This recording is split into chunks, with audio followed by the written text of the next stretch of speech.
Hey guys, how's it going? Just me, Nesto2 here, with another review with Mcfarlane's Monsters, The Mummy. And I'm kind of shocked that there's not enough reviews on this figure. The only one I've seen is the one where one of these YouTuber guys, he did like a review for 3 figures, and that was for Dracula, Frankenstein, and the Mummy here. He did that 3-pack that it came with, because this figure here separately and also comes in that 3-pack, but it was more like just showing off. It wasn't an actual review. He even said it himself. How does no one else have this figure and a review? Like, I'm shocked the review spot hasn't done one yet. Hopefully by the time I upload this, he hasn't done one already, because you know me, I only like to review figures that haven't been reviewed unless you guys request me to do a certain character. So yeah, let's get to it. Here's the box, still unpackaged figure.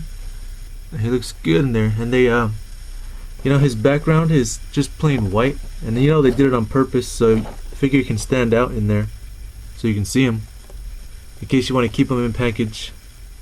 So that's good. And on the side we get a picture of the character, the figure, by the way, not a poster or anything, because you know what, I don't think Mcfarlane based these off any movie or any well, hold on, someone's calling me. Okay, sorry about that. As I was saying, I don't think Mcfarlane based these off of any movie or any comic book or anything like that. He just, you know, did his version and wanted to make it, which is really awesome.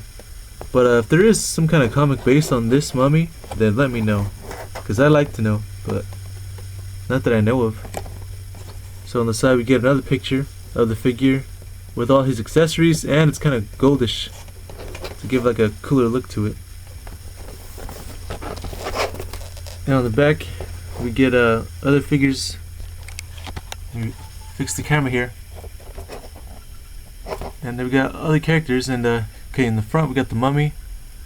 We got right here the sea creature, which is pretty rare actually. I've never seen it in person. Frankenstein right here. It looks pretty good, but I don't know. He's got too much stuff on him. Too much going on, I guess. And here we got the Voodoo Queen. She's pretty cool. I might pick her up.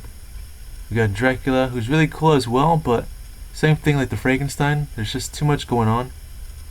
And I feel like he's been like, he has all these chains on him. I feel like he's been like locked up in like a dungeon for like 2 centuries, and that's why he looks this bad.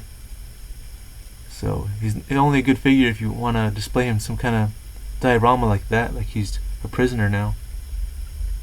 And over here we got the werewolf. Looks pretty cool, but I think there's 2 versions actually, a regular and a bloody one. Can't remember. But anyways, it says up here actually, let me bring up the camera again.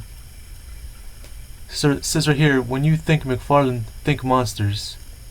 This line of action figures features Mcfarlane Toys' unique take on classic terror icons. Collect all 6 and be terrified. That's pretty cool. So yeah, I think Mcfarlane just made these on his own, just because he thought it'd look cool. It's not from an actual series or anything. It says look inside for other lines from Mcfarlane Toys. And that's what we're gonna do.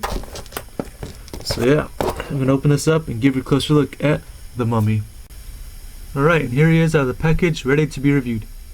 Let's take a look at the figure. And he's pretty awesome, man. Look at this guy. Give you a 360 here. It's crazy. He's like loaded with tons of detail. Let's get a better look at him. And he is awesome, man. Mcfarlane at his best here. Just like the Spawn figure from the 10th anniversary. This figure has so much detail. He's filled with it. And he's all skinny like a corpse, you know, the way he should be.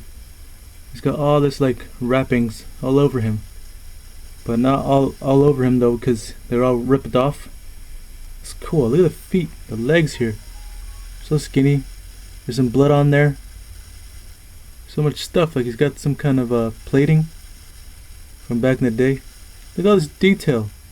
It's insane. You could like, oh, look at it. It's like his bone sticking out. It's pretty gross. That's insane. It's like all over him. And there's his more of his wrappings. On his hands too, he's got one of his bracelets. He's got blood on his fingers. Over the wrapping, of course. It's some more armor from back in the day, in the past. It's got like this black wrapping on him, like it's like ropes or something. Only on this arm. You can see inside of him, he has like no stomach. Yeah, it's crazy. He's got like a medallion here, like a necklace. Look at his face. It's insane. So got more detail. Look at this. The wrappings go all the way down here. Look at his back. It's insane. This figure is fantastic. I don't use that word often. And you can see like his mouth moves just slightly. It's crazy. Now he has this hole in his eye, and it goes all the way from the back of his head over here. You can see my finger. Look at that. It's insane. It's like scarabs ate him or something. But I can't really see it from over here because it's dark. There we go, right there. Look at that. It's crazy. I love this figure. A little more than I thought I would.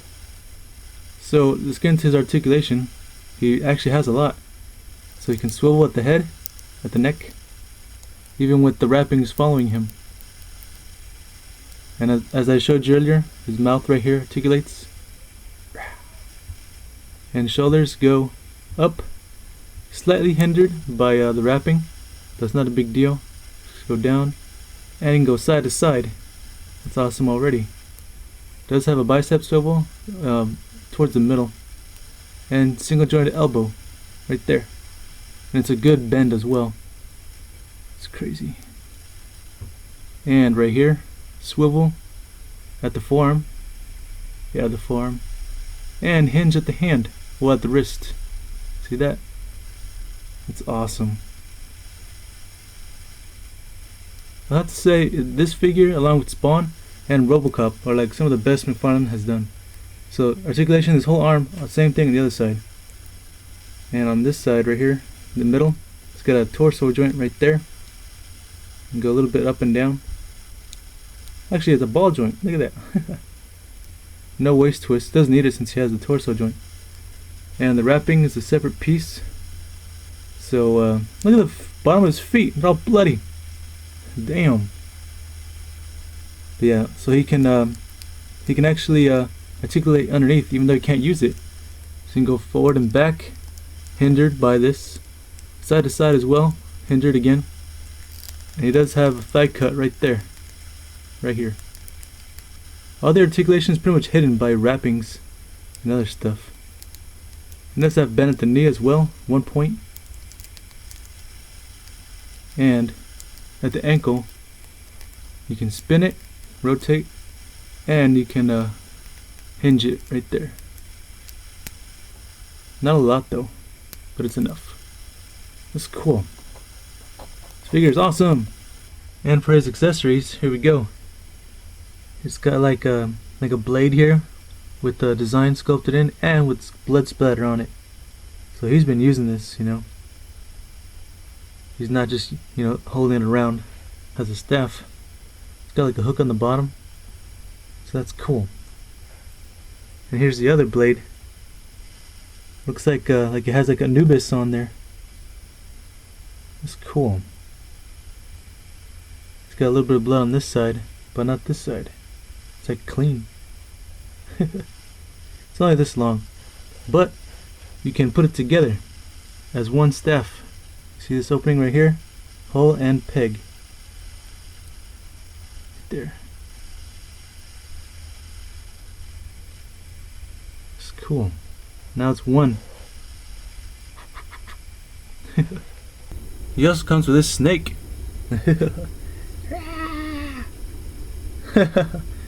It's sculpted really well and painted nicely. Look at this. It's awesome. Like all this, you can feel it. It's really good. See his mouth? It goes all the way down like this. And he's on a bendy wire. So that's why I have him like this. So you can do that. And he'll stay that way. And here is his helmet.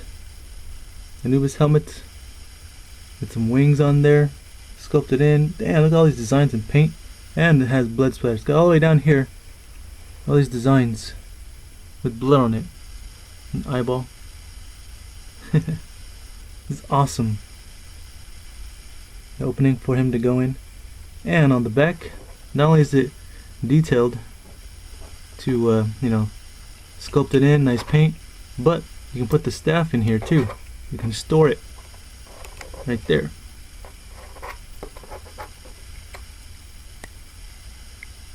It's crazy. Man, they really thought this figure out. So he can hold the blades on this hand, the right arm, just fine. But not anything on this hand, because this hand's more opened. So if I put it in there, it's gonna be all loose in there. Yeah. So what I did is I had clay on there so you can hold both at the same time, so you look cool. Or you can just put it together and have them one big staff. And for the helmet, let's put it on. Just goes on like so. And it's on there. Look at that epicness. It's cool. Fits on him just like that. Now he's ready to get his revenge for his death. One thing I forgot to mention was this. This little piece fell out when I was messing around with the figure to see what it can do. And it plugs into right here. Yeah. Like that. And then it'll plug into this one. So it'll be even longer. So that's comparison time, and here is also from Mcfarlane Monsters, Voodoo Queen. Both from the same line, and they go together just fine. You know what, she would be less taller if it wasn't for these weird boots. And then the mummy would be taller with his helmet on. And here is from Sideshow Toys, Frankenstein Creature. That's one heavy figure. Look how tall he is. It's crazy. I've already reviewed him a couple years ago, I think. But yeah. I like it. The mummy shouldn't be as tall as Frankenstein. Because he's supposed to be huge. The creature. And the mummy should be exactly the way he is, because he's only human when it comes to height, Here he is out of nowhere. From Castlevania Symphony of the Night. From NECA. Flea Man.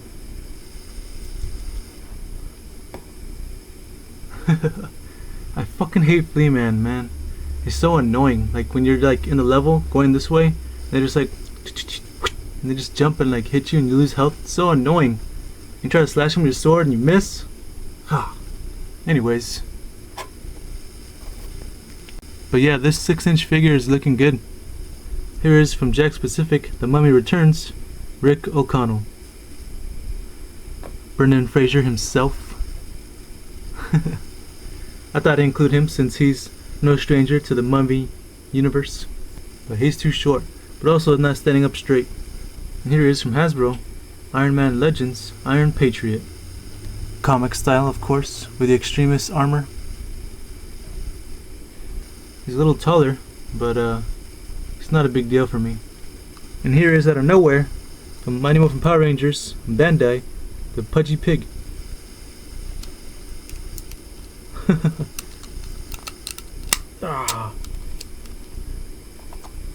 And here he is next to the mummy. A fellow monster, by the way. This is ridiculous. So, my final thoughts on this figure. He's pretty awesome. He's epic, actually. He's not overdone on the blood like some of the other figures are. He's got a lot of articulation, and the sculpt is perfect for his character. So, do I have any complaints or gripes on this figure? Not really. Can't really think of any. Looks even cooler with this helmet on. And his backpack of weapons back here, his staff. It's cool. So, I'm gonna rate this figure maybe an 8. An 8 out of 10. The only reason he doesn't get any higher is because He's just like an original idea.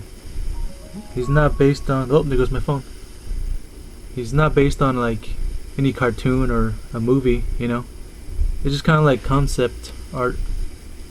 But if there's some kind of comic that Mcfarlane did with the Mummy, then let me know, because I haven't seen it. But yeah, that was my review on Mcfarlane Monsters, The Mummy. Alright, thanks for watching.